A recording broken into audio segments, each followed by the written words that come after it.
Okay, so at this point, Graham, I think we're going to move on to your marriage to Nick. Mm-hmm. And first of all, I want to go back and ask you if it was love at first sight, and tell us when you knew you were in love with Nick and all that. And then tell us a little bit about the marriage, what the wedding was like. I know we talked about how he proposed. It was the pin. Mm-hmm. Right. Yeah.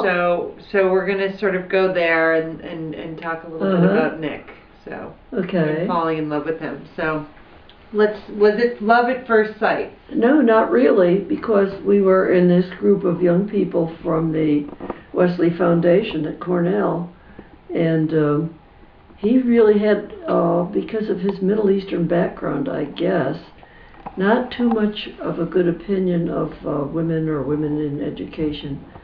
He did, but it was in a joking way, because, for example, Lois and I made a dinner every Saturday or Sunday night and invited the guys to come and eat, and we'd have some colossal failures, and he'd say, "Oh, you and your home economics," because, you know, we pretended that we knew how to cook, but we didn't, and all that sort of thing. But anyway, he was a lot of fun, and I think that we just grew on each other. We spent a lot of time together in this group, and we did a lot of things together within the bounds of this young people's organization. And I got to know more about his family. He was telling me about his relatives, and I remember one time he came to take me out, and he was very sad and downcast because his Aunt Olga had died. That was his mother's sister.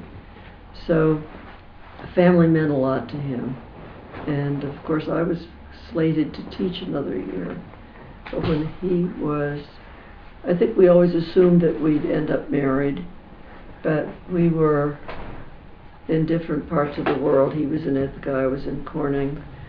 He didn't have a car. We didn't want to spend a lot of money on toll calls. So it was kind of gradual. But anyway, I got out of my contract to teach another year. He found an apartment for us to rent, which was very cheap. So all things came together that we would be able to get married, and we decided that we would.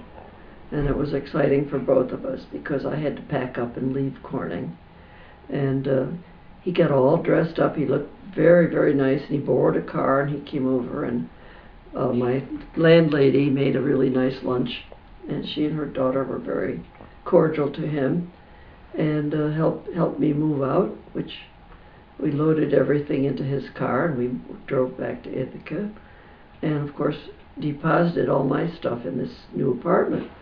In the meantime, I went home and broke the news to my mother and my aunt, and they were hesitant. They thought maybe it was a little rushing into something, because he really didn't have a job and he had no money, no prospects. He would never be a millionaire or a really successful guy, they thought. Had they met Nick at that point? Yeah, they'd met him many times. He'd been up there. And they liked him? Yeah, they liked him. They liked him a lot. And he had a lot of fun with my aunt especially. Because he'd say, you know, I don't pick the girl. I pick her relatives, especially her aunts. And she'd giggle and laugh and tee-hee. She's like a silly schoolgirl, because he just teased her. And he'd tell my mother, oh, you think these Brant strawberries are great? Oh, we got better strawberries in Brooklyn. So he went home and he sent my mother a quart of strawberries in the mail, which they came in. The package was all purple and red and juicy and moldy. So he was on good terms with me, but he especially adored my Uncle Charlie, and he'd come up to visit, and he would go riding with Uncle Charlie in the truck, and the truck was, of course, a pickup, and they'd go out to all the fields, and Charlie would show him where this was planted or why they planted it. And Nick was very interested because he was in the College of Agriculture. That's one of the land-grant colleges at Cornell. So he was an ag student, and as a matter of fact, he spent one summer on a farm as part of his degree. Had to put some time in on a real working farm. So anyway, we decided to get married, and my mother then helped me. We took a trip to Buffalo, which I guess involved her driving into Buffalo, and she and I picked out my dress, my veil, and a trousseau, which involved a couple of nightgowns, a couple of pretty robes, and that was it. That was all I did, and it took maybe a weekend or 2 weekends to get it all together.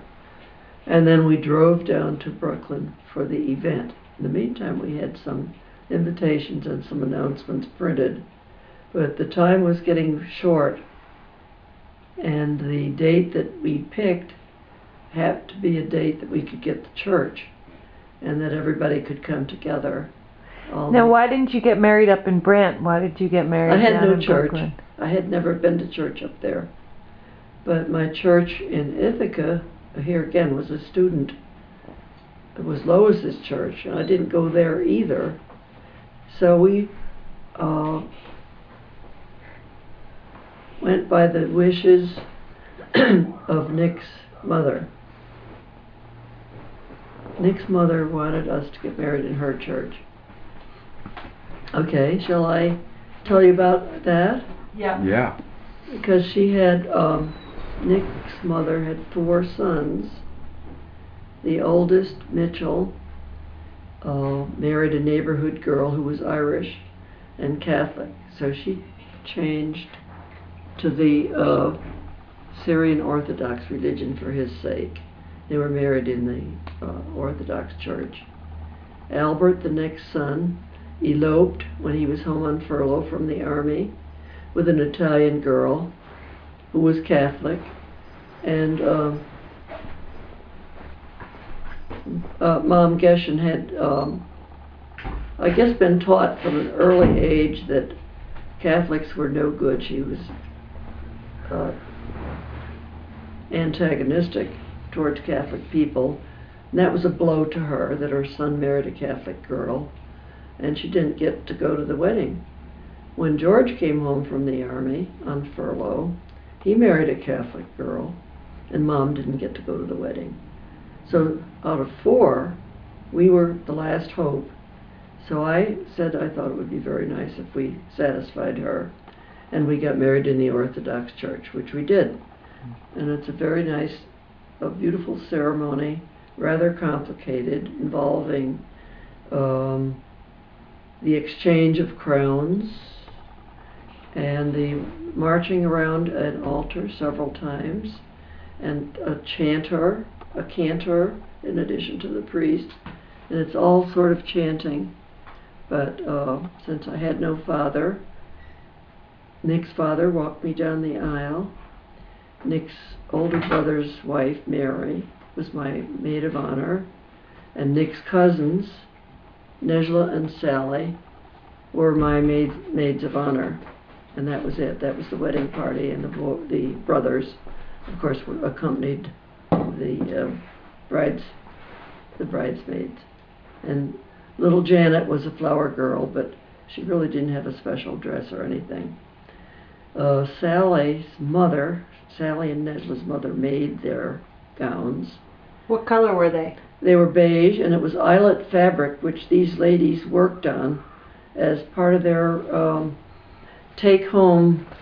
They worked in their homes in the I would say garment industry, and they were given fabric which had holes punched in it, and a machine filled in the